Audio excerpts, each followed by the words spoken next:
The notification lit up my phone screen just as I was pouring morning coffee for the harvest crew. A message from an unknown number, but the preview made my hand freeze mid-pour. "Hi Natalie, this is Vanessa. I wanted to reach out woman to woman and thank you for setting Derek free. We're so happy together, and I hope you found peace with how things turned out." I stared at those words, steam rising from forgotten mugs as the autumn sun climbed over the Andes peaks behind our vineyard. Vanessa. Derek's new wife. The woman he'd left me for after our trip to Barcelona went catastrophically wrong.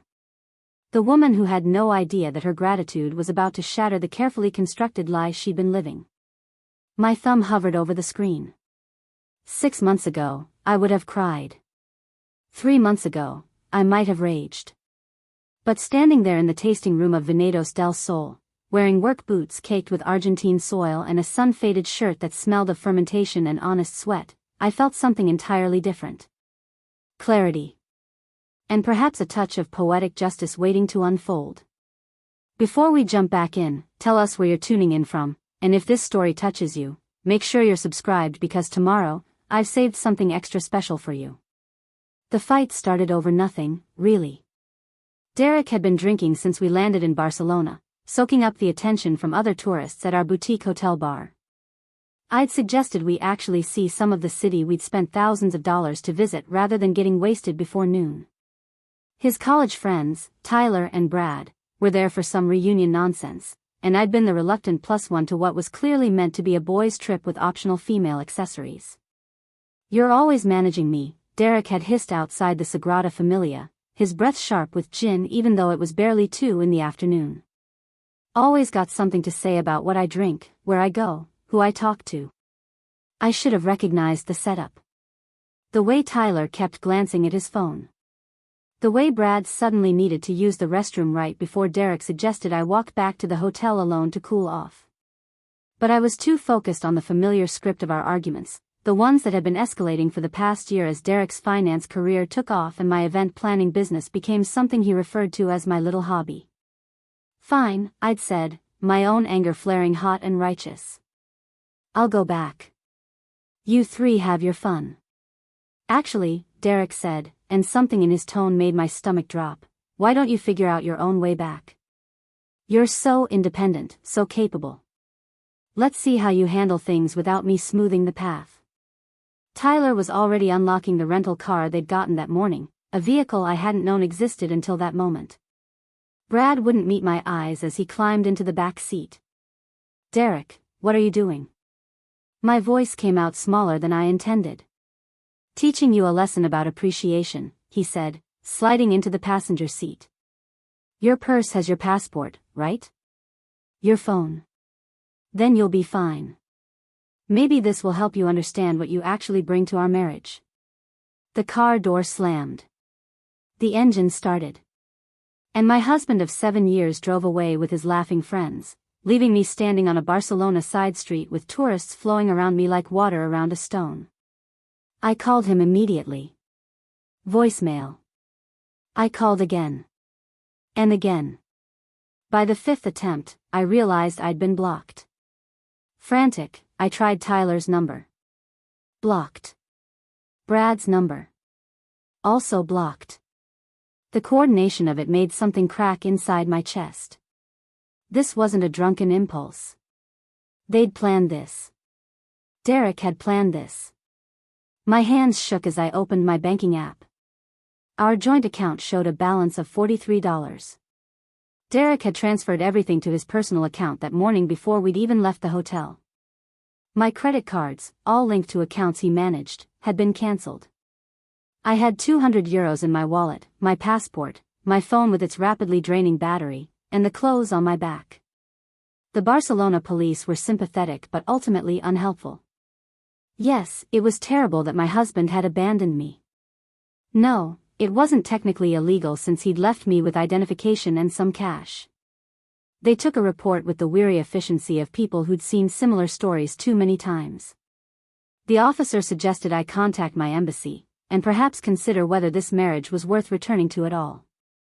That night I found the cheapest hostel I could, a place with stained sheets and a shared bathroom that smelled of mildew and decades of transient desperation.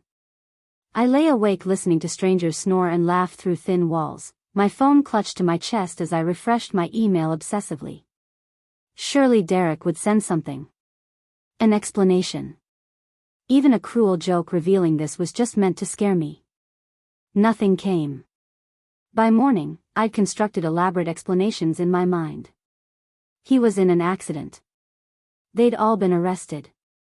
Something terrible had happened that prevented him from contacting me.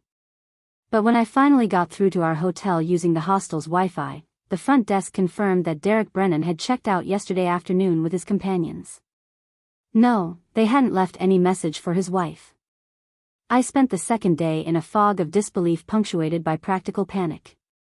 I called my parents in Oregon, but they were on a cruise ship somewhere in the Caribbean with limited connectivity. I called my best friend Jules in Seattle, who answered from a hospital waiting room where her mother was having emergency surgery. Her voice cracked with stress as she promised to help as soon as she could, but right now she couldn't even think straight. The isolation was absolute. Derek had gradually encouraged me to focus on us, on our life together, letting other friendships drift as his career demanded more of my time managing our social obligations. My event planning business had dissolved 2 years ago when he'd suggested I focus on being a proper corporate wife, hosting the right dinners, making the right connections. I'd told myself it was temporary, that I'd restart once we had kids, once his career stabilized, once the timing was better. Now I saw the cage he'd built, bar by bar, with my own compliance. On the third day, I did something that surprised even myself. Instead of using my dwindling euros for a flight home, for the expected rescue that would return me to my life of carefully managed disappointment, I walked into a small pawn shop near the Gothic Quarter. The man behind the counter barely glanced up from his phone as I twisted off my wedding ring and engagement ring, the symbols of promises Derek had already broken in every way that mattered. He offered me 800 euros for both. The diamonds were real, high quality, exactly the kind of investment pieces Derek had insisted on because they reflected well on his success. I took the money without haggling, feeling nothing as the rings disappeared into his safe. They were just metal and stones, and I needed something more valuable than symbols. I needed options. The bus station's departure board glowed with possibilities. Paris. Rome. Amsterdam. Places I'd always wanted to see but somehow never had, because Derek preferred resort vacations where everything was controlled and predictable.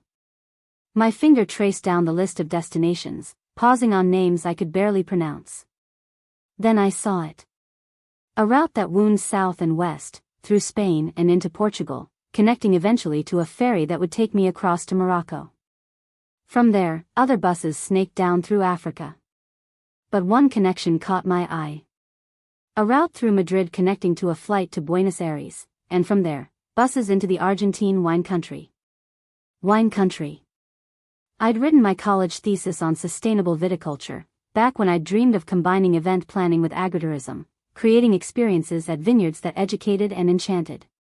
Derek had called it an impractical fantasy when we'd first married, and I'd gradually agreed, putting away those dreams like outgrown clothes. The ticket agent looked at me with concern as I inquired about routes to Mendoza, Argentina. Is very far, Senora. Many connections. You are sure? I thought about Seattle, about our renovated craftsman house in Queen and with its designer kitchen I barely cooked in. I thought about Derek's colleagues and their wives, the endless dinners where I smiled and nodded and played the role of supportive spouse. I thought about the business I'd abandoned, the dreams I'd packed away, the person I'd slowly stopped being. Yes, I said, my voice steady for the first time in 3 days. I'm sure. The journey south was a blur of buses and cheap hotels, of broken Spanish and the universal language of pointing at maps. I rationed my money carefully, eating bread and cheese, sleeping in places that made the Barcelona hostel look luxurious. My phone battery died somewhere in southern Spain, and I let it stay dark, severing the last thread connecting me to the life I'd left behind. 48 hours later, I stumbled off a bus in the foothills of the Andes, in a small town called Chacras de Coria that shimmered in the afternoon heat. The address I'd found through a traveler's hostel network led me down a dusty road lined with poplars, their leaves silver green in the intense sunlight. Viñedos del Sol sprawled across the hillside, rows of vines creating geometric patterns against the mountain backdrop. The house was low and whitewashed, with a terracotta roof and purple bougainvillea cascading over the entrance. I stood at the gate, suddenly uncertain, my body swaying with exhaustion. A woman emerged from the house, older, perhaps in her 60s, wearing dirt-stained jeans and a wide-brimmed hat. She called out something in Spanish, then switched to accented English when she got closer. "You are lost, Señora. The tours, they start tomorrow." "I'm not," I started, my voice cracking from disuse and dehydration. "I'm not here for a tour. I saw online that you might need help with harvest. I can work." She studied me with sharp brown eyes, taking in my wrinkled clothes, my two nice leather bags so out of place in this rural setting, my face that probably showed every hour of sleep I'd missed. "You know wine?" she asked. "I know enough to learn more," I said. "I'll work for room and board. I don't need payment. I just need somewhere to be that isn't where I was." Preparing and narrating this story took us a lot of time, so if you are enjoying it, subscribe to our channel, it means a lot to us. Now back to the story. Something shifted in her expression, a recognition of a fellow refugee from something unnamed.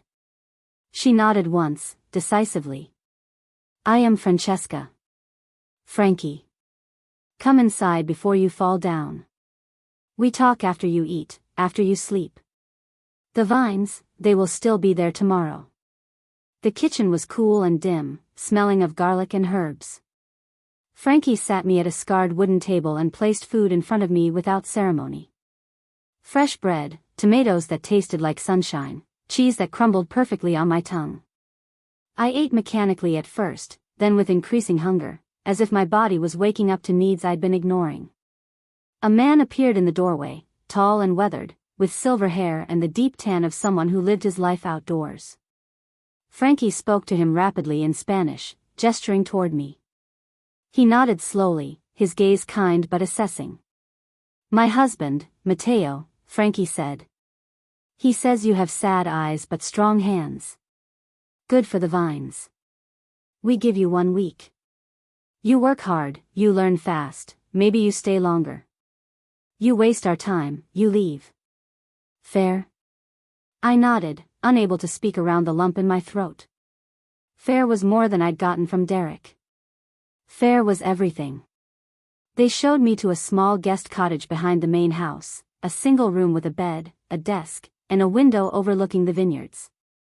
The sheets were clean and sun-dried, smelling of lavender.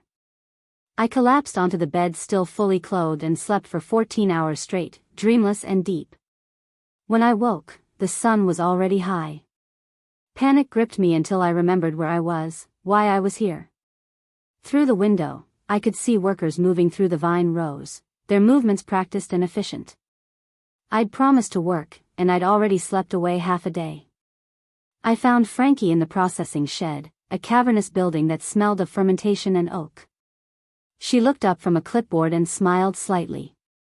"You live. Good. Come, I show you everything. Then you work." That first week nearly broke me. The physical labor was relentless. I learned to prune vines with small, precise cuts that Mateo demonstrated with infinite patience. I learned to identify when grapes were ready for harvest by feel and taste, not just appearance. My hands blistered, then calloused. My back ached from bending. My arms trembled from carrying buckets of fruit to the crushing station. But something strange happened in that exhaustion. The constant mental loop of Derek's betrayal, the obsessive replaying of every sign I'd missed, every moment I should have left, began to quiet.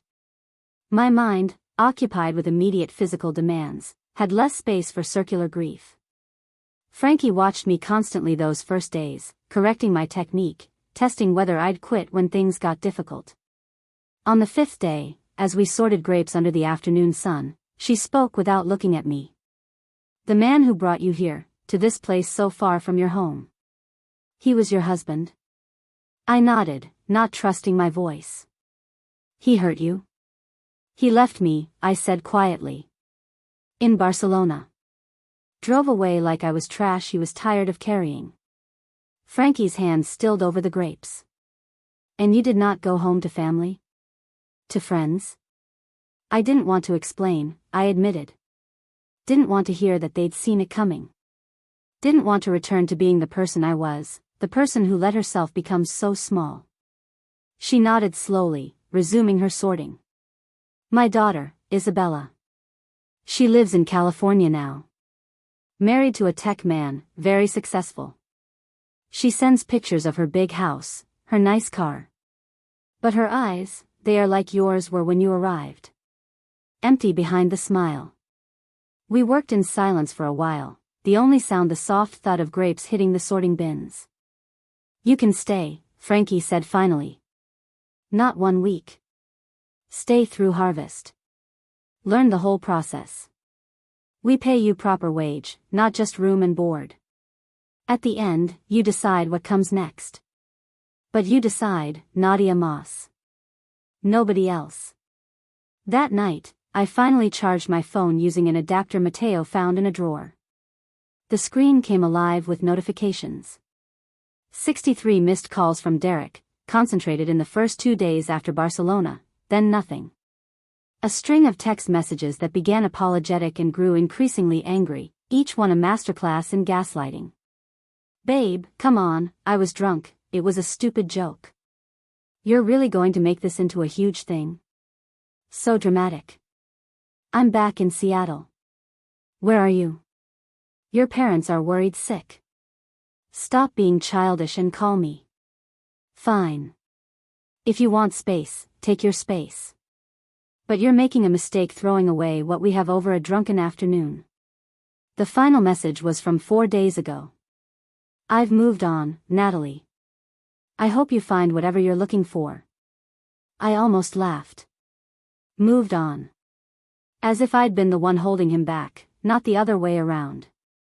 As if 7 years of marriage could be discarded because I'd failed to appreciate his particular brand of control disguised as care. There were voicemails from my parents, found safely back from their cruise and frantic with worry. Voicemails from Jules, her mother's surgery successful, desperately trying to reach me. A few from colleagues of Derek's, their tones suggesting they'd heard his version of events and found me unreasonable. And one voicemail from a number I didn't recognize. A woman's voice, bright and young and filled with performative sympathy. Hi Natalie, you don't know me, but I'm Vanessa. I'm with Derek now. He told me what happened in Barcelona, how you just disappeared and wouldn't answer his calls. I know you're probably going through something, and I wanted you to know there's no hard feelings on my end. Derek and I just connected so naturally, and while the timing isn't ideal, sometimes you can't fight what's meant to be.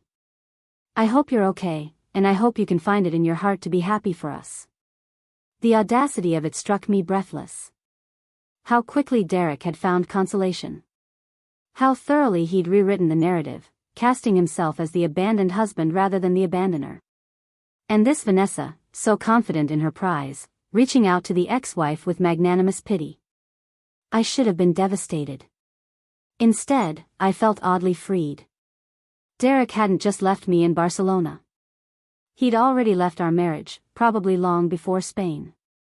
The physical abandonment was just the visible manifestation of an exit he'd been planning through years of small erosions, each one justified as being for my own good, for our future, for the life he was building that somehow never had room for the person I actually was. I deleted nothing. I saved every message, every voicemail, evidence of a story I might need to tell someday. Then I powered the phone back down and returned it to my bag. Tomorrow would bring more vines to tend, more grapes to harvest, more lessons in the patient art of transformation. Derek and his new relationship could exist in Seattle without me. I had more important work to do here, in the foothills of the Andes, learning to cultivate something real.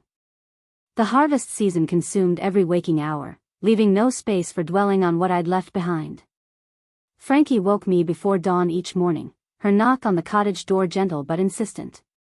We'd gather in the main house kitchen where Mateo would have coffee already brewing, thick and strong enough to jolt my city-soft system into alertness. Those early mornings became sacred to me. The air was cool and sharp, carrying the scent of dew on grape leaves and the distant smell of wood smoke from neighboring farms. We'd drive out to the vineyards in Mateo's ancient pickup truck, the radio playing tango music that I gradually learned to recognize and even hum along to. Mateo taught me to read the vines like a language. The curl of a leaf meant water stress. The spacing of fruit clusters indicated how the spring pruning had gone. The color gradient from green to deep purple told stories about sugar content and acidity, about when each section would be ready for picking. He spoke little, but when he did, every word carried weight earned through 50 years of coaxing life from this particular soil. My first solo pruning assignment came 3 weeks into my stay. Mateo walked me to a section of younger vines, perhaps 10 years old, their trunks still slender compared to the gnarled centenarians in the oldest part of the vineyard. He handed me the pruning shears, demonstrated the angle and depth of cut one more time, then stepped back. "You know what to do," he said in his careful English. "Trust what you learned. The vine will tell you if you listen." My hands trembled as I made the first cut. Too shallow. The second was better. By the fifth vine, I found a rhythm, identifying the canes that needed removing, the buds that showed the most promise for next season's growth. Mateo watched silently for half an hour, then nodded and walked away, leaving me alone with an entire row. The trust implicit in that gesture made my chest tight. Derek had never trusted me with anything important, always double-checking my work, offering improvements that were really criticisms. Here, Mateo simply believed I could do what he'd taught me and gave me space to prove him right or learn from mistakes. I finished the row by noon, my shoulders burning, hands cramped around the shear handles. When Mateo returned with Frankie, they walked the length of my work in silence, examining each cut. Finally, Frankie turned to me with something approaching a smile. "Good. Tomorrow, you do 3 rows."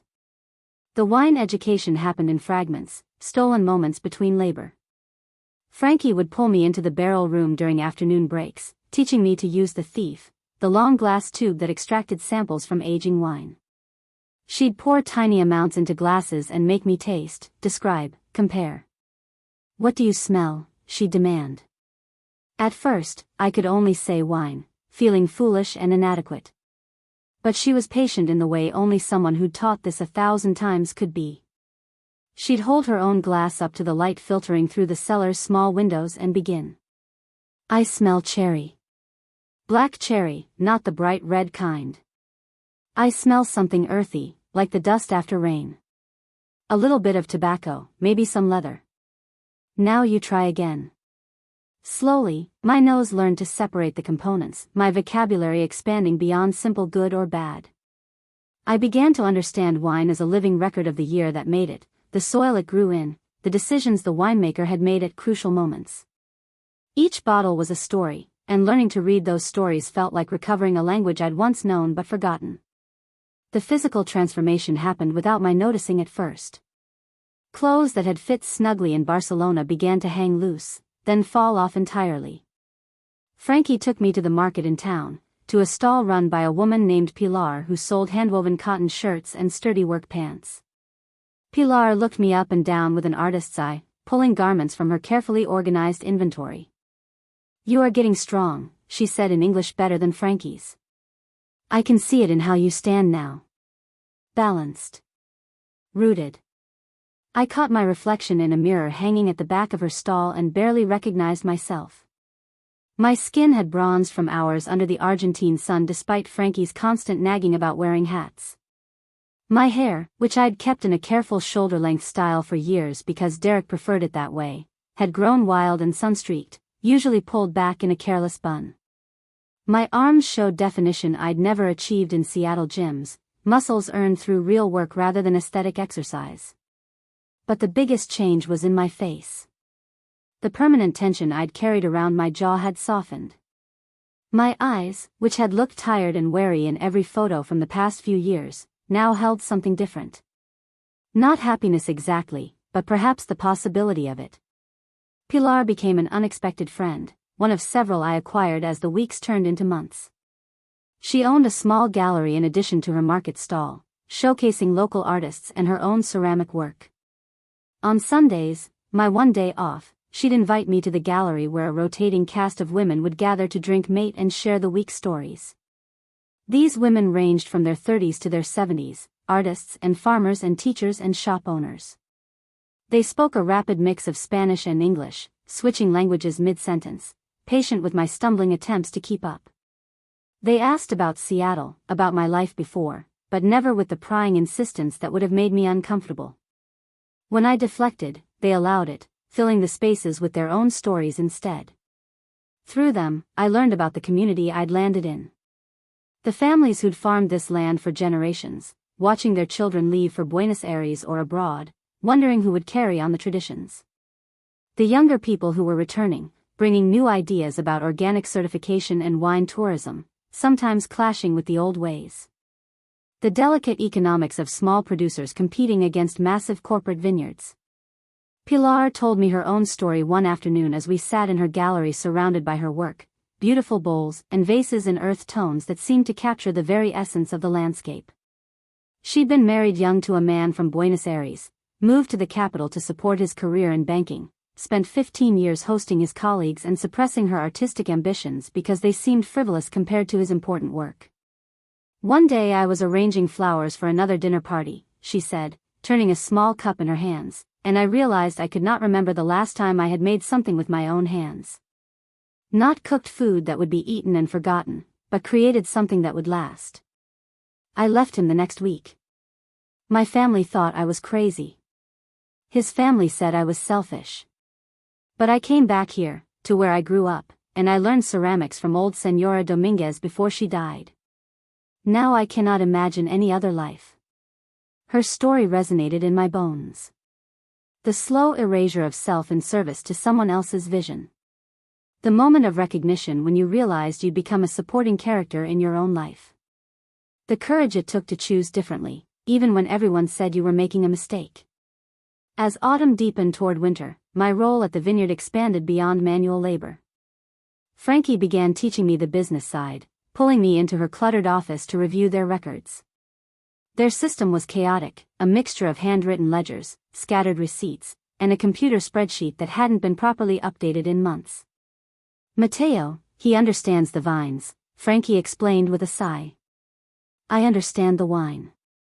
But the business, the numbers, this makes my head hurt. Our daughter used to help before she left for California. Now we just, how do you say, muddle through.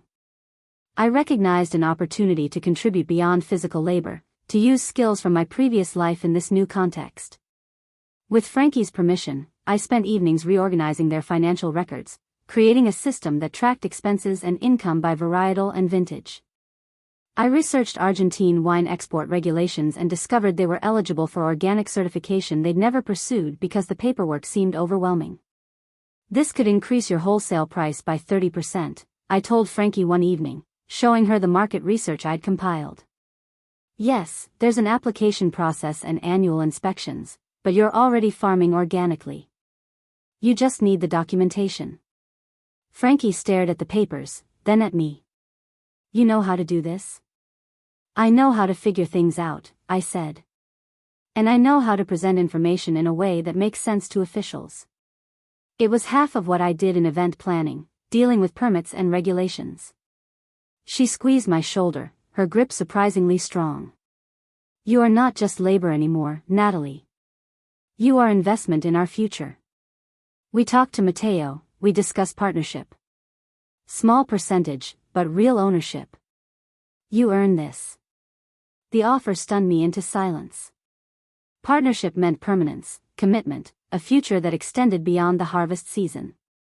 It meant choosing this life deliberately, not just hiding in it. That night, I sat on the small porch of my cottage, watching stars emerge over the Andes peaks. In Seattle, Derek would be settling into whatever new routine he'd built with Vanessa. The house we'd shared would be running on schedules I'd maintained, systems I'd created, patterns I'd established and then abandoned when they no longer served me. I thought about the Natalie who'd gotten on that bus in Barcelona, desperate and directionless, propelled by pain rather than purpose. She felt like someone I'd known long ago, a previous version of myself I'd outgrown. The woman I was becoming had calloused hands and sun-damaged skin and a growing vocabulary of Spanish curse words Mateo pretended not to hear me use. She could prune vines and taste the difference between wine aged in French oak versus American. She had friends who valued her for her competence and company, not her usefulness in advancing someone else's social standing. I pulled out my phone, powered it on, and opened my email. Months of accumulated messages loaded slowly on the weak Wi-Fi signal. Most were junk, automated receipts, and marketing newsletters. But a few stood out. One from Jules, my friend in Seattle, sent just 2 weeks ago. Nat, if you're reading this, please just let me know you're alive. I won't tell Derek. I won't tell anyone. I just need to know you're okay. I composed a careful response. I'm alive. I'm in Argentina. I'm working at a vineyard and I've never been better. I'm not ready to come back or explain everything, but I promise I'm safe and this is my choice. I'll call you soon. Another email caught my eye, from an address I didn't recognize but with a subject line that made my stomach clench. From Vanessa Brennan. Against my better judgment, I opened it. Hi Natalie, I hope this email finds you well, wherever you are. Derek and I got married last month. It was a small ceremony, just family and close friends. I know the timing might seem fast, but when you know, right? I wanted to reach out because I don't want there to be any bad blood between us. Derek has told me how difficult the end of your marriage was, how you struggled with the transition when his career took off. I understand how hard it must have been to realize you wanted different things. I hope you found peace with your decision to leave. Derek and I are building such a beautiful life together, and I like to think that maybe you leaving freed both of you to find what you really needed. Anyway, I just wanted you to know that I'm taking good care of him, and I hope you're taking care of yourself too. Best wishes, Vanessa. I read it 3 times, my anger building with each pass. The carefully constructed narrative that made my abandonment into my choice. The patronizing sympathy for struggles I'd never had. The implication that Derek was a prize she'd won that I'd been too inadequate to keep.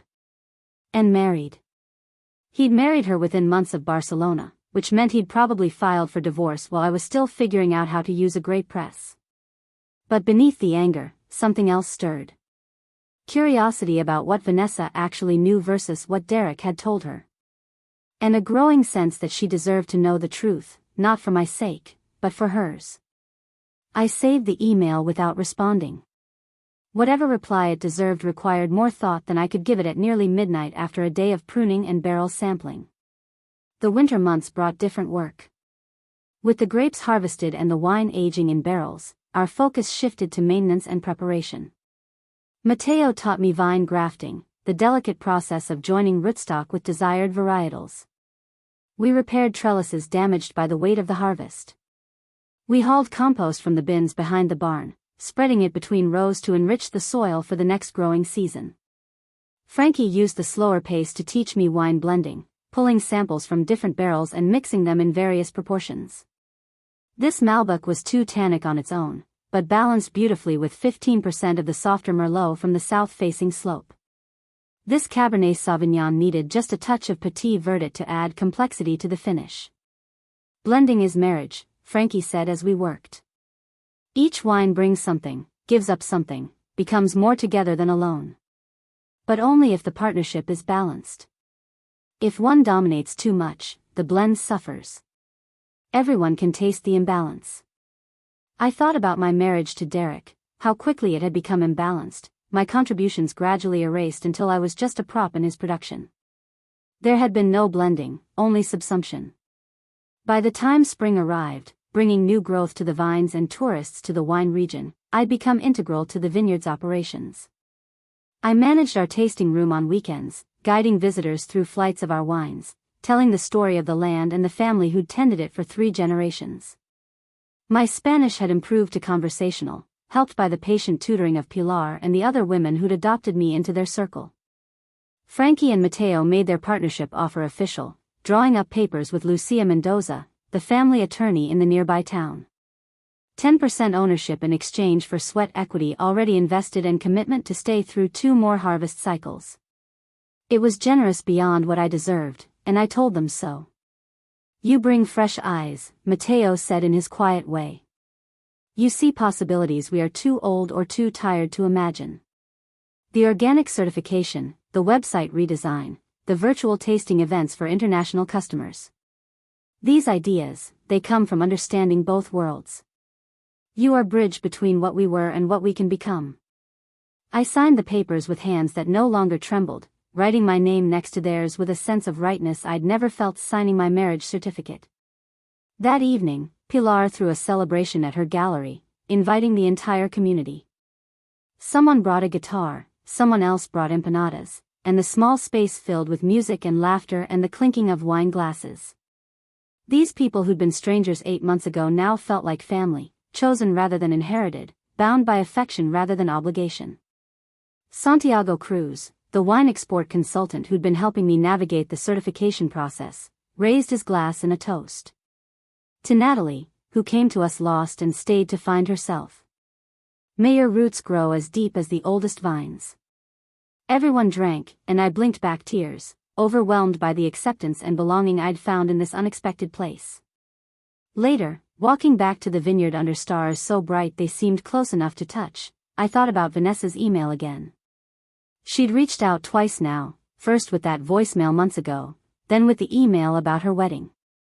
Both times positioning herself as the gracious winner, offering sympathy to the loser who'd failed to keep what she'd now claimed.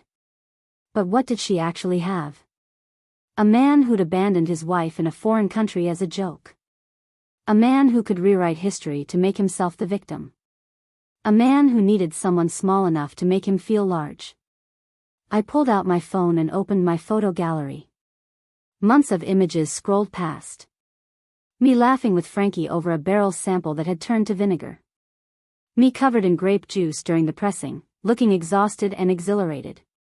Me at the market with Pilar, holding up a ridiculous hat I'd eventually bought. Me with Matteo's arm around my shoulders, both of us grinning in front of the sign we just installed announcing our organic certification. In every photo, I looked vibrant and alive and fundamentally different from the woman in the older Seattle pictures I'd scrolled past. That Natalie had smiled with only her mouth, her eyes careful and guarded. This Natalie smiled with her entire being, unguarded and unafraid. An idea began forming, dangerous and tempting. Vanessa had reached out with pity and false kindness, secure in her belief that she'd won something valuable. But what if I showed her what I'd actually found? Not to hurt her, but to give her information she deserved to have. To let her see what a life looked like when it was chosen rather than constructed to meet someone else's specifications. I drafted the response in my head, refining it over the next several days. When I finally sat down to write it, my fingers moved with certainty across the phone's small keyboard. Hi Vanessa, thank you for reaching out. I appreciate you taking the time to check on me, even though we've never met. I want to address some of what you wrote, not out of anger, but because I think you deserve to know the truth about what happened in Barcelona and after. Derek didn't tell you the full story, and I suspect you're operating with an incomplete picture. I'm attaching some photos of my life now. I hope they help you understand that leaving wasn't a failure. It was the best decision I never planned to make. I wish you genuine happiness, the kind that comes from being fully seen and valued. Take care of yourself, Natalie. I selected 6 photos carefully. Nothing staged, just honest snapshots of my daily life. Me in the vineyard at sunrise, pruning shears in hand. The partnership certificate with all 3 names visible. Me at Pilar's gallery surrounded by friends, mid-laugh at someone's joke. A sunset over the Andes taken from the cottage porch. The Organic Certification Award. And one final photo, a selfie I'd taken just that morning, wind-blown and makeup-free, genuinely happy. My thumb hovered over the send button for a long moment. This would detonate whatever careful illusion Derek had built. It would introduce doubt into Vanessa's carefully constructed narrative. It might cause pain, confusion, anger. But it might also save her years of slowly diminishing herself to fit into spaces too small for a whole person. It might give her the information she needed to make real choices about her own future. I pressed send before I could second-guess myself. The message showed delivered, then read almost immediately. Vanessa was online, probably expecting another gracious acceptance of her pity. Instead, she was getting the truth. What she did with it was no longer my concern. I'd planted the seed. Whether it would grow into something that freed her the way Barcelona had freed me was up to her alone. I powered down the phone and returned it to the drawer where I kept it, a tool I used rather than a leash keeping me connected to a life I'd outgrown. Tomorrow would bring more work in the vineyards, more lessons in patience and growth, more evenings with people who knew me as I was now rather than who I'd tried to be for someone else's comfort. Whatever happened in Seattle, whatever storms my email might provoke, they would break on shores I no longer inhabited. I had vines to tend, wine to make, a future to build on my own terms. Derek had meant to teach me about dependence. Instead, he'd accidentally taught me about resilience, about the surprising strength that emerges when you stop making yourself small enough to fit into someone else's vision of who you should be. The Andes stood eternal against the western sky, and the vines waited for spring, and I was exactly where I needed to be. The response came faster than I expected. 3 days after I sent those photos to Vanessa, my phone buzzed with a notification during the afternoon lull when Frankie and I were bottling a small batch of reserve Malbec. I almost ignored it, my hands sticky with wax we were using to seal the bottles in the traditional way, but something made me wipe my fingers on my work pants and check the screen. Vanessa had written back. The preview showed only the first line, but it was enough to make my pulse quicken. Natalie, I need to understand what really happened in Barcelona. I slipped the phone back into my pocket without opening the full message. Whatever she'd written required my complete attention, not fragments stolen between tasks. Frankie noticed my distraction and raised an eyebrow, her question unspoken but clear. Message from Seattle, I said simply. From Derek's wife.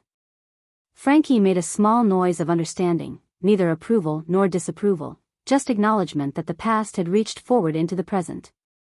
She handed me another bottle to seal, the work rhythmic and meditative, requiring just enough focus to keep my mind from spinning out into speculation. We finished the bottling as the sun began its descent toward the mountain peaks. Frankie surveyed our work with satisfaction, 2 cases of bottles that would age another year before release, each one hand-labeled with details about the vintage and the specific vineyard block where the grapes had grown. Go, she said, nodding toward my cottage. Read your message. Process what needs processing. Tomorrow the vines will still be here, the work will still be waiting. Tonight, you deal with ghosts. I walked back to the cottage as the evening air cooled, carrying the scent of jasmine from the vine growing wild near the main house. Inside, I poured a glass of water, opened the window to let in the mountain breeze, and finally sat down to read what Vanessa had written. The message was longer than I expected, the tone completely different from her previous communications. Gone was the breezy confidence and performative magnanimity. This read like someone who just discovered the ground beneath her feet wasn't as solid as she'd believed. Natalie, I need to understand what really happened in Barcelona. The photos you sent, they don't match anything Derek told me about who you were or why your marriage ended. He said you had a breakdown, that you couldn't handle the pressure of his success, that you walked away from everything and refused to communicate. He said he tried to help you but you pushed him away, that eventually he had no choice but to move on. But those photos show someone who's built an entire life, a business partnership, real community. That's not someone who had a breakdown. That's someone who made deliberate choices. So I'm asking directly, what actually happened? Did he leave you in Barcelona? Is that the truth? Because if it is, I need to know. I deserve to know. Please. I read it 3 times, hearing the desperation underneath the words, recognizing the moment when cognitive dissonance becomes too painful to ignore. She'd seen evidence that contradicted her reality and now needed to reconcile the 2 versions, even if the truth would cost her the comfortable narrative she'd been living in. I could ignore her. I could send a brief response that confirmed nothing. I could protect myself from the drama about to unfold in Seattle and keep the clean separation I'd established between my old life and my new one. But I remembered Pilar's story about leaving her marriage, how she'd said no one warned her, how she'd wasted years before recognizing what was happening. I thought about Elena back in the original story template, how she'd seen her daughter trapped in a similar dynamic across an ocean. I thought about all the women who slowly made themselves smaller without realizing it until they'd nearly disappeared. I opened a new message and began typing, not the sanitized version that protected Derek's reputation, but the truth in all its ugly specifics. Vanessa, yes, Derek left me in Barcelona. We had a fight outside Sagrada Familia because I asked him to stop drinking before noon. He told me to walk back to the hotel alone to cool off. When I turned to go, he and his friends got into a rental car I didn't know they'd gotten and drove away, laughing. He said, "Let's see how she gets back," as he closed the door. They blocked my phone immediately. All of them. Coordinated. He'd transferred all our money out of joint accounts that morning. He'd kept my credit cards in his wallet. I had 200 euros and my passport. I called him 47 times over the next 3 days. Every call went to voicemail. I filed a police report. I stayed in a hostel that cost 15 euros a night and smelled like mildew. On the third day, I pawned my wedding rings because I realized he wasn't coming back, and I needed to make a choice about what happened next. I chose to go somewhere he'd never think to look for me. I chose to build something he couldn't take away. The breakdown he described never happened. The refusing to communicate was actually him blocking me and leaving the country with his friends while I was still trying to figure out how to eat on 3 euros a day. I don't know what version of me he's told you about, but I can tell you this: the man who would do that to someone he promised to love isn't going to suddenly become different for you. The cruelty doesn't go away. It just finds new targets. You asked for the truth. That's the truth. What you do with it is your decision. I'm not trying to win him back. I wouldn't take him back if he begged. I'm just telling you what actually happened so you can make informed choices about your own life. Take care of yourself, Natalie. I attached screenshots of my call log from those 3 days in Barcelona, the dozens of attempts to reach Derek, all declined or blocked. I attached a photo of the police report I'd filed, the Italian officer's sympathetic but weary expression captured in my memory even if not in the official document. Then I added one more thing, a screenshot of Derek's text messages from the days after, the progression from fake apology to gaslighting to anger at me for making him look bad. My finger hovered over send for only a moment this time. Then I pressed it and watched the message deliver, then show as read almost immediately. Vanessa was waiting, probably had been refreshing her email constantly since sending her question. The response came within minutes. Just 3 words. Oh my God. Then another message. He's at a work dinner right now. He'll be gone for hours. Can I call you? I need to hear your voice. I need to know this is real. I typed back a number, the Argentine cell phone I'd gotten months ago, barely used except for coordinating with Pilar and occasionally calling the supplier in the next town over.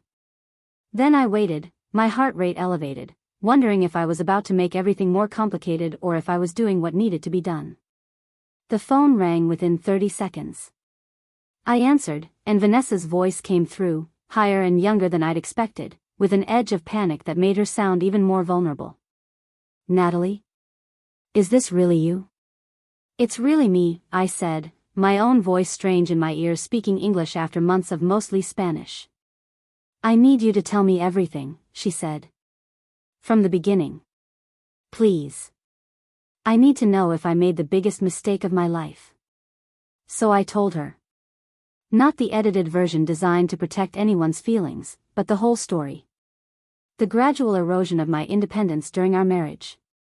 The way Derek had slowly taken control of our finances, always with logical reasons. How he'd discouraged my friendships and my career, framing it as care and support rather than isolation. The trip to Barcelona that was supposed to be our reconnection but was really just his guy's trip that I'd been reluctantly included in. The fight, the abandonment, the 3 days of trying to reach him while he partied through Florence with his friends, posting photos on social media of wine tastings and museums while I rationed bread in a hostel. Vanessa listened, asking occasional questions, her breathing audible on the line. When I finished, silence stretched between us across thousands of miles. He told me you were unstable, she finally said, her voice small. He said you had anxiety issues that got worse over the years, that you became paranoid about money and controlling about his friendships. He said the Barcelona trip was supposed to help you relax, but you had an episode and just disappeared. He painted himself as this patient husband who tried everything but eventually had to protect his own mental health. And you believed him, I said without judgment. Why wouldn't you? You didn't know me. You only knew his version. We met 4 months before Barcelona, she admitted. At a work conference. We were just talking at first, professional networking. But he confided in me about his difficult marriage, about feeling trapped. When he came back from Europe and said you'd left him, that you'd refused all his attempts to reconcile, I thought I was helping him heal. We got together officially 2 weeks after he came back. Got married 3 months later. He said he didn't want to waste any more time when he'd finally found real love. The timeline made everything clear. Derek hadn't just abandoned me in Barcelona. He'd been planning his exit for months, cultivating Vanessa as his next chapter while still married to me. The cruelty in that town wasn't impulse. It was calculation. He'd needed me to be gone in a way that let him play the victim, and he'd staged it perfectly. Vanessa, I need to ask you something, I said carefully. Has he done anything to you that felt controlling but he framed as caring? Has he discouraged you from things you wanted to do, but with reasons that sounded protective? The pause before she answered told me everything. He thinks I post too much on social media. He says it makes me look desperate for attention, that it's beneath me. He's been suggesting I delete my Instagram, my following, all of it. Says I should focus on being present in our real life instead of performing for strangers. What do you do for work? I asked, though I already suspected the answer. I was a lifestyle influencer. Sponsored posts, brand partnerships, that whole world. It was actually paying pretty well. But Derek says now that we're married I don't need to work. He makes plenty for both of us. He thinks it would be better if I focused on our home, on supporting his career. Like you did. The pattern was so clear it made my chest ache. Derek didn't want a partner. He wanted an accessory, something beautiful and useful that reflected well on him but had no independent existence. When that accessory developed its own opinions or needs, he discarded it and found a new one. How does he handle money in your marriage? I asked. Another pause. He set up an account for household expenses. I have a credit card linked to it. He says it's simpler this way, that he's better with financial planning. I closed my own accounts when we got married. He said couples should have full transparency, no separation. Vanessa, do you hear yourself? He's doing exactly what he did to me. Isolating you from your income. Taking control of finances. Discouraging the things that gave you independence. And he's doing it fast because he learned from last time that he needs to lock it down quickly before you notice the cage. But he loves me, she said, the words automatic, defensive. He says I'm different. That our connection is different. That he never felt with you what he feels with me. I'm sure that's true, I said gently. I'm sure the infatuation is real. But Vanessa, love isn't just a feeling. It's also action. It's respect. It's supporting someone's autonomy even when it's inconvenient for you.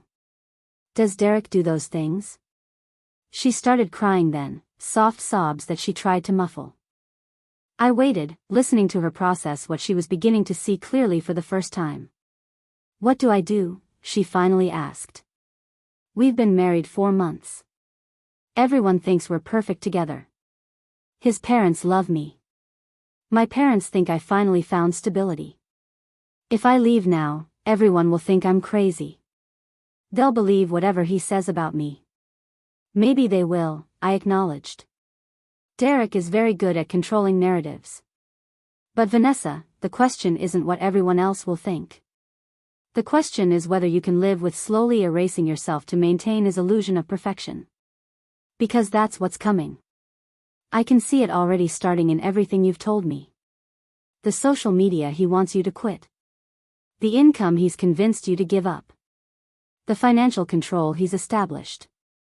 The isolation from your own independence. It's all there. And it will get worse, not better. How did you get strong enough to leave? She asked. I feel like I can't even think clearly anymore. He always has such good reasons for everything. I end up agreeing with him even when some part of me knows something is wrong. I didn't get strong enough to leave, I said honestly. He left me, and I decided not to go back. That's different. But Vanessa, you have something I didn't have in Barcelona. You have information. You know the pattern now. You know what happened to the last woman who loved him. You can make a choice before you're 3 years deeper, 5 years deeper, a decade deeper into erasing yourself. We talked for another hour as the sky outside my window turned from gold to purple to black. I told her about the vineyard, about learning that competence could be its own form of confidence.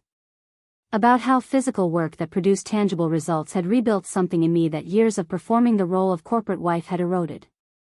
About community built on mutual respect rather than strategic networking. You sound so different from how I imagined you, Vanessa said at one point. Derek made you sound weak. Bitter. But you sound like the sanest person I've talked to in months. I'm not special, I said.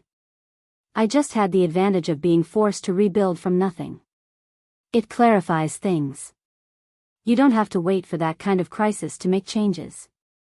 You can choose differently starting now. After we finally said goodbye, I sat on my porch in the darkness, emotionally wrung out but also oddly at peace. I'd told the truth. I'd given Vanessa information she deserved. What she did with it was beyond my control, but I'd done what I could. The stars were brilliant overhead, the Milky Way a river of light impossible to see from Seattle with its ambient glow.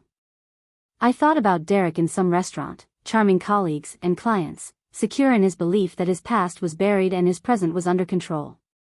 He had no idea that 2 women he'd underestimated were comparing notes across continents, that his careful narrative was unraveling not through his failure but through his success at repeating the exact same pattern. Frankie found me there an hour later, bringing a shawl she draped around my shoulders against the mountain cold. The wife, she knows now? Frankie asked, settling into the chair beside me. She knows. What she does with knowing, that's her choice. Frankie nodded, staring out at the dark vineyards. Mateo's first wife, before me. Similar story. Different details, but the same shape. She stayed 20 years, became a ghost of herself. When she finally left, she was 50 years old and had to learn everything new. How to have bank account in her own name. How to make decisions without permission. She told me once that the hardest part was not the practical things. Was learning to trust her own mind again after so long being told her thoughts were wrong. Did she recover? I asked. Yes. Slowly. She lives in Córdoba now, teaches literature at the university. But she lost 20 years. 20 years she cannot get back. Frankie turned to look at me in the starlight. You give this woman chance to lose only months instead of years. That is gift, even if she is too scared to take it. We sat together in comfortable silence, 2 women who'd found their way out of different traps, watching the night deepen over the vineyard. Tomorrow would bring the usual work, the seasonal rhythms of tending vines and making wine.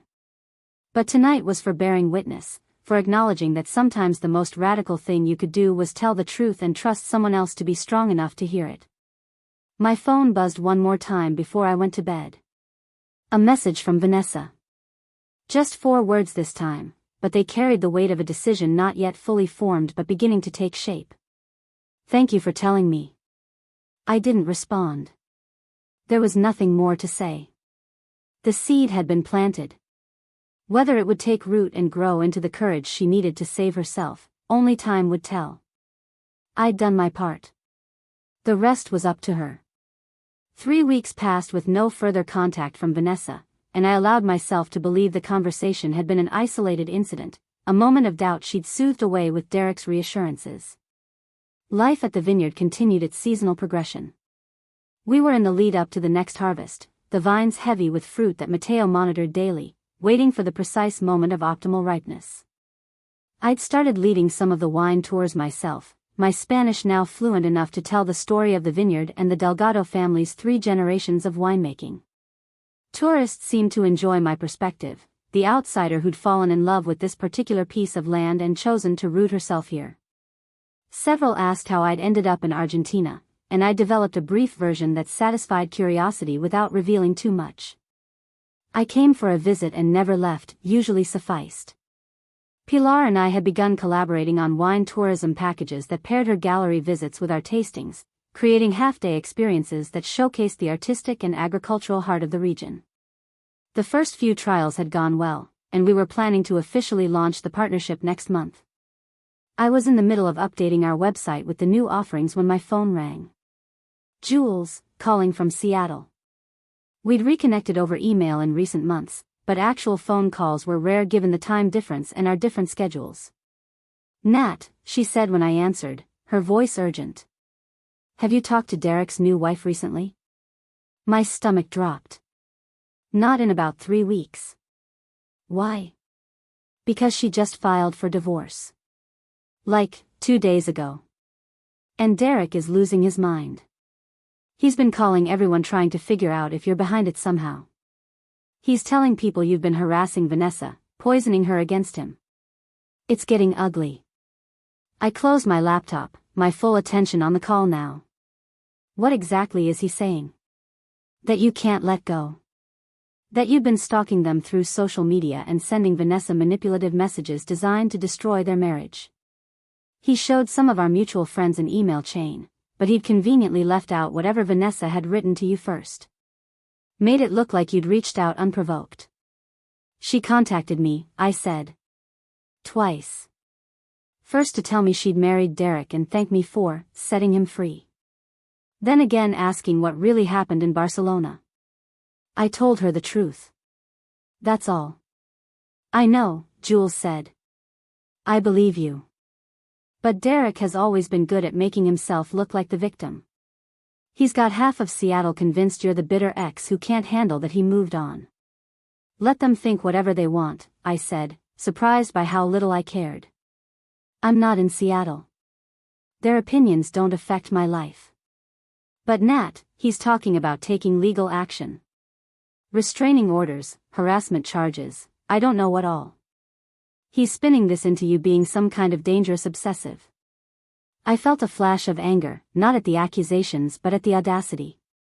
Derek had abandoned me in a foreign country, blocked me from accessing my own money, left me stranded and terrified. And now he wanted to play the victim because his new wife had discovered the truth about who he really was? Let him try, I said. I have every message Vanessa sent me. I have screenshots of everything. The only thing I'm guilty of is answering her questions honestly when she asked. If he wants to make this legal, I've got documentation of what he did in Barcelona that would look really interesting to a judge. Jules was quiet for a moment. You've changed, she finally said. The old Natalie would have been panicking right now, worried about what people thought, trying to manage the narrative. The old Natalie died in Barcelona, I said. This version has better things to do than worry about Derek's reputation management. We talked for a few more minutes, Jules filling me in on other Seattle news, carefully not mentioning Derek unless I asked. When we hung up, I sat on the porch of my cottage, processing what this meant. Vanessa had actually done it. She'd filed for divorce after less than 6 months of marriage. That took courage I wasn't sure I'd have had in her position, leaving when the relationship was still shiny and new, when everyone still believed in the fairy tale. My phone buzzed with an incoming email. Vanessa again, the first contact since her brief thank you weeks ago. Natalie, I did it. I filed for divorce. Derek is saying terrible things about you, trying to make this your fault somehow, but I wanted you to know the truth. After we talked, I started really looking at our relationship, at the patterns you'd identified. You were right about everything. He'd isolated me from my income, my friends, my independence, all within a few months. When I confronted him about Barcelona, about what really happened, he tried to gaslight me, said you were lying, said you'd always been dramatic and manipulative. But I could see it in his face. The panic that I'd discovered the truth. I realized if I stayed, I'd end up like you described, years deep in erasing myself before I had the courage to leave. So I'm leaving now, while I still remember who I am. He's trying to destroy your reputation as revenge. I'm so sorry. I'll testify to the truth if it comes to that. You saved me from making the same mistake for years instead of months. I owe you everything. Thank you for being brave enough to tell me the truth even when you didn't have to. I read the message twice, then closed my phone and looked out at the vineyard stretching toward the mountains. Derek could say whatever he wanted in Seattle. He could craft whatever narrative made him feel like the victim. But he'd lost control of the actual truth, and that control had been his most valuable asset. 2 women now knew who he really was. 2 women who'd compared notes and found the same pattern. If there was a 3rd woman someday, we could warn her too. The chain of silence that men like Derek relied on had been broken, and that was worth whatever reputation damage his tantrum might cause. Frankie appeared from the main house, waving me over for the afternoon's work. There were vines to tend, grapes to check, wine to taste from barrels aging toward perfection. There was a life to live that belonged entirely to me, built on my own choices and my own work. Derek could rage in Seattle about the woman who got away. But the woman he'd left behind no longer existed. In her place was someone who knew her own worth, who'd built something real with her own hands, who'd chosen to tell the truth even when silence would have been easier. I stood and walked toward Frankie, toward the vineyard, toward the work that waited. Behind me, Seattle and all its drama faded into irrelevance. Ahead, the vines grew toward harvest, patient and persistent, teaching their lessons about growth and transformation to anyone willing to listen. The lawsuit arrived by international courier on a Tuesday morning while I was in the processing shed calibrating equipment for the upcoming harvest. Frankie brought the envelope to me, her expression troubled as she handed over the official-looking document with its Seattle law firm return address. Inside was a cease and desist letter, professionally worded and thoroughly intimidating, demanding I stop all contact with Vanessa Hart Brennan and cease making defamatory statements about Derek Brennan. It threatened legal action for harassment, stalking, and intentional infliction of emotional distress. The letter claimed I had engaged in a campaign to destroy Derek's marriage out of jealousy and spite, that I had manipulated a vulnerable young woman with lies, and that my actions constituted a pattern of obsessive behavior that required legal intervention. Attached were heavily edited screenshots of our message exchanges, carefully curated to remove all context of Vanessa initiating contact or asking questions. In Derek's version, I was an unstable ex-wife who couldn't accept that he'd moved on, reaching out unprompted to poison his new marriage with fabricated stories. I read through the entire document twice, waiting for the anxiety to hit, the old pattern of fear when Derek disapproved or threatened consequences. But standing there in the processing shed with the smell of fermenting grapes and machine oil, surrounded by equipment I now knew how to operate and maintain, I felt only a cold clarity. This is problem? Frankie asked, watching my face carefully. This is Derek being Derek, I said, folding the papers and tucking them back into the envelope. He's lost control of the narrative, so he's trying to use the legal system to force me back into silence. You need lawyer, Frankie said firmly. Lucia Mendoza, she is good. She handled our partnership papers. She can handle this. I called Lucia that afternoon from the small office where we managed vineyard business. She listened as I explained the situation, occasionally asking questions, her tone professionally neutral. When I finished, she was quiet for a moment. Do you have documentation of everything? She asked. The messages Vanessa sent first, the call logs from Barcelona, the text messages from Derek after he abandoned you? I have everything, I confirmed. I never deleted anything. Good. Send it all to me. This letter is intimidation, nothing more. They're hoping you'll panic and comply because you're in another country and fighting back seems too difficult. But Natalie, if they actually file a lawsuit, you'll need to respond in American court. That means either traveling back to Seattle or hiring representation there. Are you prepared for that? The question hung in the air. Was I prepared to defend myself?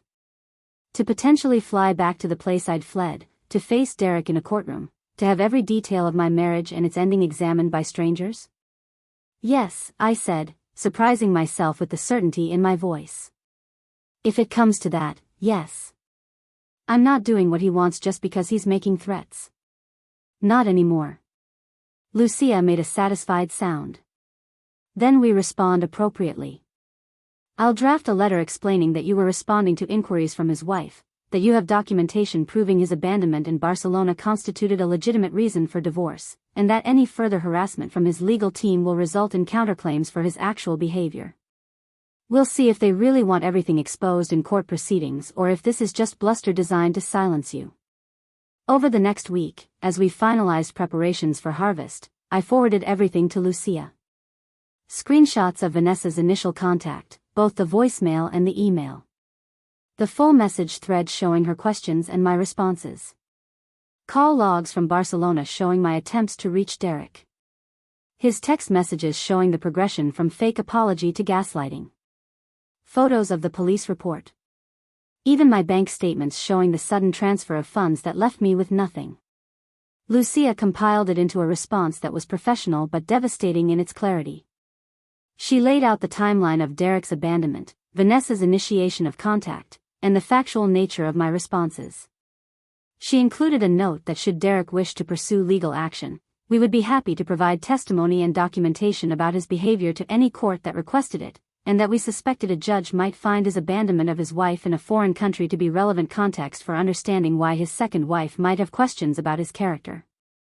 The letter concluded by noting that I had no intention of contacting either Derek or Vanessa again unless contacted first, but that I reserved the right to respond honestly to direct questions and to defend myself against false accusations.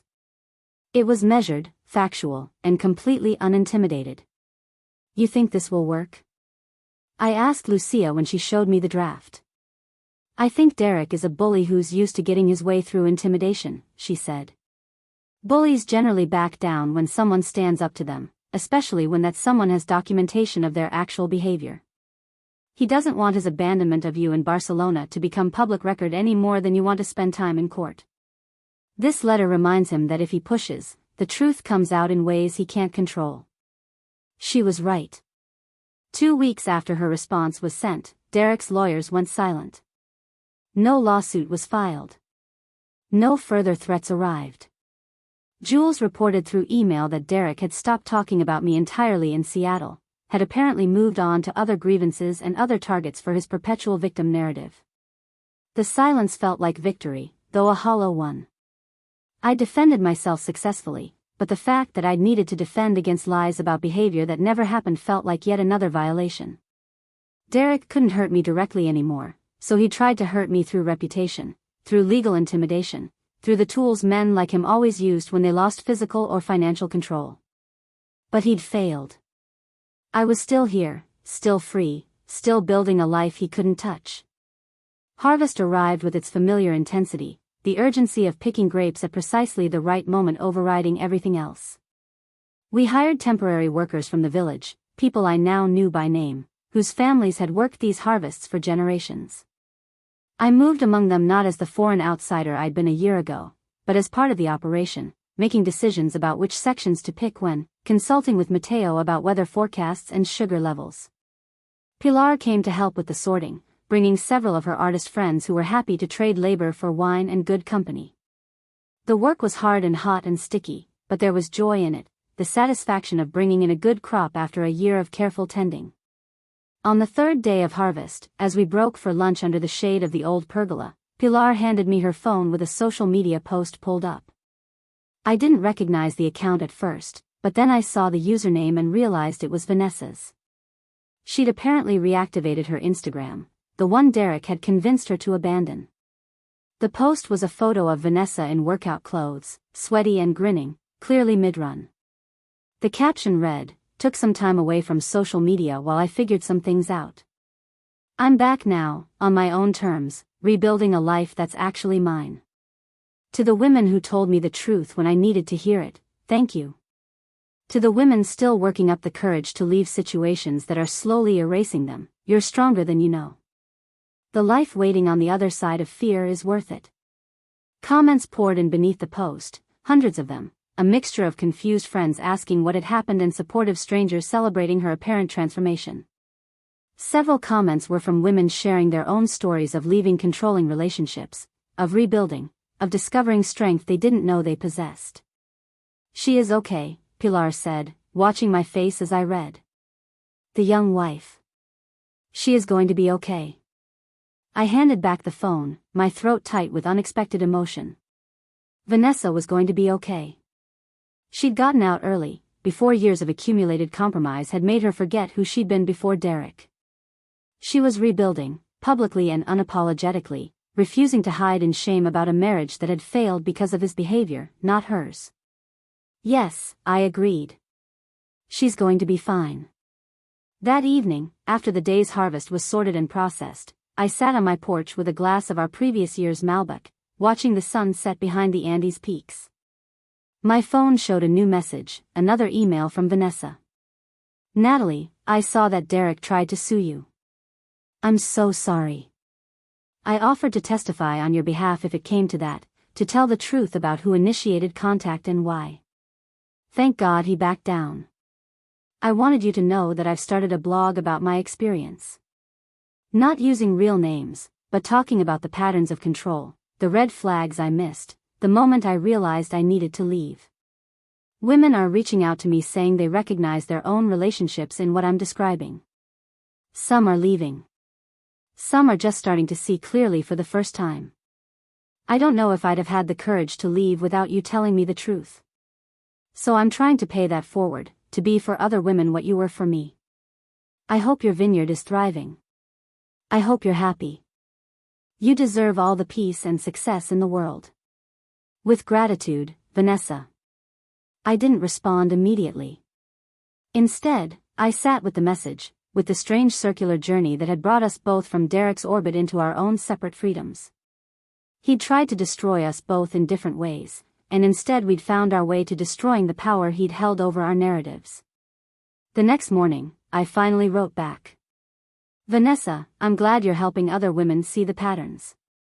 That kind of visibility matters more than you know. My vineyard is thriving. I'm happier than I've been in years. We both got out. We both survived. That's what matters. Build something beautiful with your freedom. You earned it. Natalie." Short, simple, final. A closing of the loop that had connected us through Derek's betrayal into something more valuable, the recognition of shared experience and mutual survival. The harvest season progressed with its familiar rhythm, long days bleeding into each other, marked by the slow progress of picked sections and the growing volume of fruit in our fermentation tanks. I fell into bed exhausted each night, my body aching in ways that felt productive rather than depleting, the exhaustion of meaningful work rather than meaningless stress. Santiago Cruz, the export consultant who'd been helping me navigate the organic certification process, became a more frequent presence at the vineyard. He'd stop by to check on our progress, to offer advice on international markets, to sample our developing wines with the educated palate of someone who'd spent 40 years in the industry. He was recently widowed, his wife of 30 years lost to cancer the previous spring. He spoke of her sometimes with a matter-of-fact grief that suggested he'd done his mourning and come out the other side into acceptance. I appreciated his straightforwardness, the lack of performative emotion or manipulation, just honest feeling honestly expressed. "You have a gift for this," he told me one afternoon as we tasted samples from different barrels, evaluating which would be bottled separately and which blended. "Not just the work, though you've learned that remarkably fast. But the vision. You see possibilities in this operation that Frankie and Matteo are too close to recognize. The wine tourism, the virtual tastings, the organic certification. You're building something that can sustain itself into the next generation." "I'm just trying to be useful," I said, uncomfortable with the praise. "No," he corrected gently. "You're trying to belong. There's a difference. Useful is transactional. Belonging is mutual investment. You've moved past useful into belonging. That's why Frankie and Matteo made you partner. They see it too." His words stayed with me as the harvest wound down and we moved into the pressing and fermentation phase. Belonging. I'd spent so many years with Derek trying to earn my place through usefulness, through managing his life and his needs, through being what he required rather than what I was. Here, I belonged not because I'd made myself necessary but because I'd shown up authentically and found people who valued that authenticity. The season culminated in a celebration, as it did every year, the whole village gathering at Mateo's wine bar for the traditional harvest festival. Long tables stretched down the middle of the street, covered in food that everyone had contributed. Wine flowed freely, ours alongside the other local producers, a friendly competition of who'd crafted the best vintage from this year's grapes. I sat between Pilar and Frankie, part of the community now rather than a curious outsider. When toasts were made, Santiago stood and raised his glass toward our table. To Viñedos del Sol, he said, his voice carrying across the gathering. And to Natalie Brennan, who came to us lost and stayed to find herself. May your roots grow as deep as the oldest vines, and may your wine be as bold as the courage that brought you here. Everyone drank, and I felt Frankie's hand squeeze mine under the table, her way of saying I'd truly arrived, that I was no longer the strange American woman who'd collapsed in their olive grove but part of the fabric of this place. Later, as the party continued into the night, I found myself walking the quiet streets with Santiago, both of us having reached our limit of celebration and seeking the relative peace of the evening air. "Can I ask you something personal?" he said as we walked. "You can ask. I may or may not answer." He smiled at that. "Fair enough. The husband who left you in Barcelona. Do you ever regret how things turned out? Wonder what your life would be if you'd gone back to him?" I considered the question seriously, looking up at the stars beginning to emerge in the darkening sky. "No," I said finally. "Not even a little bit. What Derek did to me was cruel, but it was also clarifying. It stripped away all the pretense and showed me exactly who he was and what our marriage had become. If he'd come back apologetic, if we'd reconciled after Barcelona, I'd probably still be in Seattle right now, slowly disappearing into the role of perfect corporate wife, convincing myself I was happy because I was comfortable.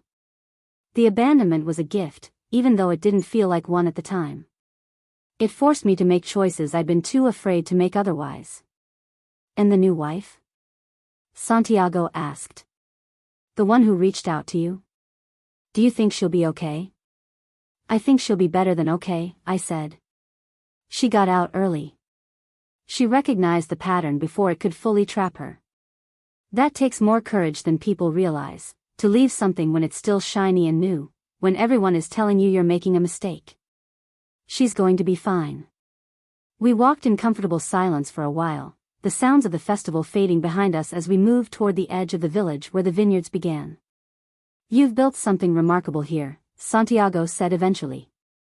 "Not just the business improvements, though those are significant. But the way you've woven yourself into this community. The way you've learned not just the technical skills but the culture, the rhythm, the values. That's not something everyone can do." "I had good teachers," I said. "And I was desperate enough to actually learn instead of just going through the motions." "Desperation creates openness," he agreed. "But you could have been desperate and closed off, protective and resistant. Instead, you let this place change you. That was a choice you made, not just something that happened to you." His words felt like recognition of something I'd barely articulated to myself. I had let Argentina change me, had chosen to be transformed rather than just transplanted.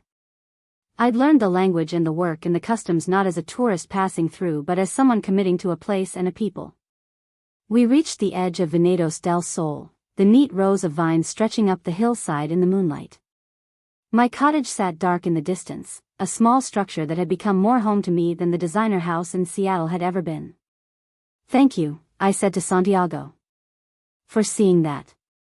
For understanding it." He nodded, his face kind in the dim light. "Thank you for being brave enough to stay. This valley needs people like you, people who choose to be here rather than people who are simply here by default of birth. You remind us why this place matters, why this work matters." I thought about that later, lying in bed with the window open to let in the mountain air. I'd come to Argentina running from something, but I'd stayed running towards something. Toward competence and community and the deep satisfaction of work that connected me to land and seasons and traditions older than my individual problems. Derek was somewhere in Seattle, probably already constructing a new narrative about why his second marriage had failed, probably already identifying his next victim who would believe his stories and ignore the red flags until it was almost too late. That was his pattern, his prison of repetition. But I was here, in the foothills of the Andes, partner in a vineyard that produced wine people paid good money to drink. I had friends who knew the real story of how I'd arrived and chose to love me anyway. I had skills I'd earned through patient learning and work that gave me purpose beyond maintaining someone else's image. Derek had meant to teach me about dependence, about what happened when you challenged his control. Instead, he'd accidentally taught me about resilience, about the unexpected strength that emerges when you have no choice but to stand on your own. He'd tried to break me and broken himself on my survival instead. The lawsuit had been his last attempt at control, his final effort to force me back into silence and compliance. But even that had failed. I'd stood my ground, defended myself, and watched him retreat when confronted with the reality of his own documented behavior. I was free in ways I'd never been free in my marriage. Free to work as hard as I wanted without being told I was trying to prove something. Free to make friends without worrying if they met someone else's approval. Free to build equity in a business rather than being told I didn't need independence because he provided everything. Free to become someone I actually respected rather than someone designed to reflect well on a man who saw me as an accessory. The cost had been high. A marriage ended. A life abandoned. Years of building suddenly rendered meaningless. But the alternative would have cost more. Slow erosion instead of dramatic break. Decades of compromise instead of months of disruption. A lifetime of wondering who I might have been if I'd been brave enough to leave. Derek had given me that bravery accidentally, through cruelty rather than kindness. But the result was the same.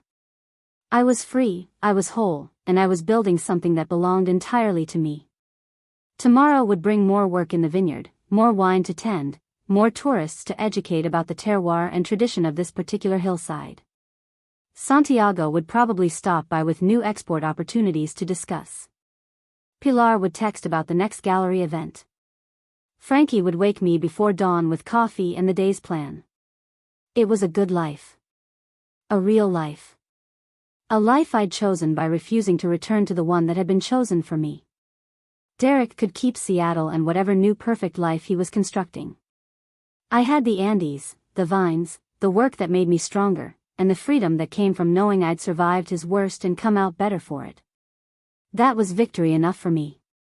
The notification came on an ordinary Wednesday morning, 18 months after Barcelona. I was in the tasting room preparing for a group of wine journalists Santiago had arranged to visit, setting out glasses and reviewing my notes about our newest vintage. My phone buzzed with a message from a number I didn't recognize, though the area code was unmistakably Seattle. I almost deleted it without reading. That city and everything in it belonged to a version of my life I'd long since outgrown. But something made me open it, and I found myself staring at a message from Derek's mother, Patricia. Natalie, I hope this message finds you well. I recently learned the truth about what happened in Barcelona from someone who was there. Derek has always been my son, and I love him, but I cannot pretend what he did to you was anything less than unconscionable. I'm writing to apologize for believing his version of events and for not reaching out sooner. I also wanted you to know that he and I are no longer in contact. Some behaviors cannot be excused, even by a mother. I hope you found peace and happiness wherever you are. You deserved far better than what my son gave you. I read it 3 times, each pass revealing new layers. Patricia had always been kind to me during the marriage, though she'd maintained a careful distance that I'd interpreted as disapproval. Now I understood it differently. She'd probably seen her son's patterns long before I had watched him repeat behaviors with me that he'd likely displayed in earlier relationships, and hadn't known how to intervene without destroying her relationship with him. Until now. Until whatever she'd learned had finally been too much to rationalize away. I typed a brief response. Patricia, thank you for reaching out. I'm doing well. I found my way to something better. I hope you find peace too. Short, gracious, final. I had no interest in rehashing the past or maintaining connections to that chapter of my life, even with people who meant well.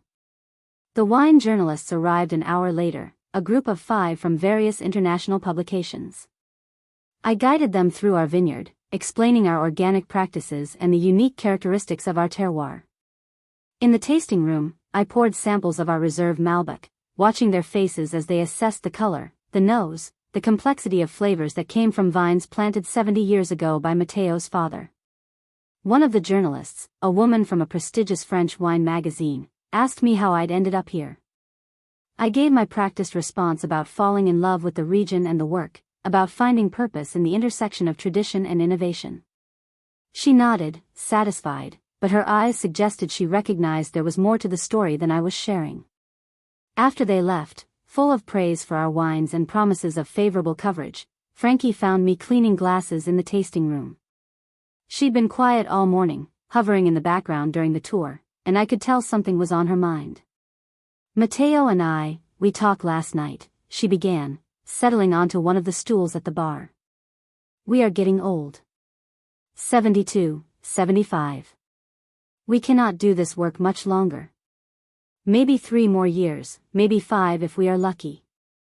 My chest tightened. I'd known this conversation was coming eventually, but I'd pushed it to the back of my mind, not wanting to face the reality of change. We want to sell you the vineyard, Frankie continued. Not all at once. You already have 10%. We sell you another 40% now, the rest when we are ready to fully retire. You keep the name, you keep the traditions, but you make it yours. You bring Santiago in maybe, or find other partners. But you, Natalie, you are the future of Viñedos del Sol. The offer was staggering in its generosity and its implications. Majority ownership meant full responsibility, financial risk, the weight of preserving 3 generations of tradition while also moving the business forward. It meant committing completely to this life, burning any remaining bridges back to the person I'd been before. I don't have the money for 40%, I said practically, my mind already calculating what I'd managed to save, what loans might be possible. We work it out, Frankie said with a wave of her hand. Payment plan, sweat equity, whatever makes sense. The money, we figure out. The question is, do you want this? Do you want to root yourself here permanently, or are you still just passing through? I looked around the tasting room, at the photos on the walls documenting harvests going back decades, at the bottles lining the shelves bearing the label I'd helped redesign, at the view through the window of vines I'd learned to tend with my own hands. This place had saved me when I'd had nothing. These people had taught me that strength came not from independence but from interdependence, from showing up authentically and allowing yourself to be seen and supported. I want it, I said, my voice steady with certainty. I want all of it. The responsibility, the risk, the future. This is home now. This is where I belong. Frankie smiled, her weathered face creasing with satisfaction. Good. We tell Mateo, we call Lucia, we make it official. You are home, Natalia. Finally home. That evening, I walked through the vineyard as the sun set behind the Andes, painting the sky in shades of gold and pink and deep purple. My phone buzzed one final time, a message from Vanessa. Natalie, I'm getting married again. To someone who sees me, really sees me. Someone who celebrates my independence instead of trying to control it. I thought you should know that the life you described, the one where you're fully yourself, it's possible. I found it too. Thank you for showing me it existed. Forever grateful, V. I smiled and pocketed the phone without responding. Vanessa didn't need my validation anymore. She'd found her own path to freedom, her own version of the mountains and vines and work that had saved me. We'd both survived Derek's particular brand of cruelty and come out stronger for it, but our survivals had taken different shapes, led us to different destinations. Mine had led me here, to this hillside in Argentina where I'd learned to read the language of vines and seasons, where I'd built equity in land and community, where I'd discovered that the person I became when stripped of everything familiar was someone I actually liked. Derek had tried to teach me that I was nothing without him. Instead, he'd accidentally taught me that I was everything once I was free of him. The abandonment that was meant to break me had instead broken me open, revealing reserves of strength and adaptability I'd never needed to access while living in the comfortable cage of our marriage. I'd received my thank you text from Vanessa, the one that had seemed so smug and pitying when it first arrived. My response, those photos of my real life, had been a kindness I hadn't fully understood at the time. I'd given her information that saved her from years of the same slow erosion I'd experienced, and she'd taken that gift and run with it, building her own version of freedom.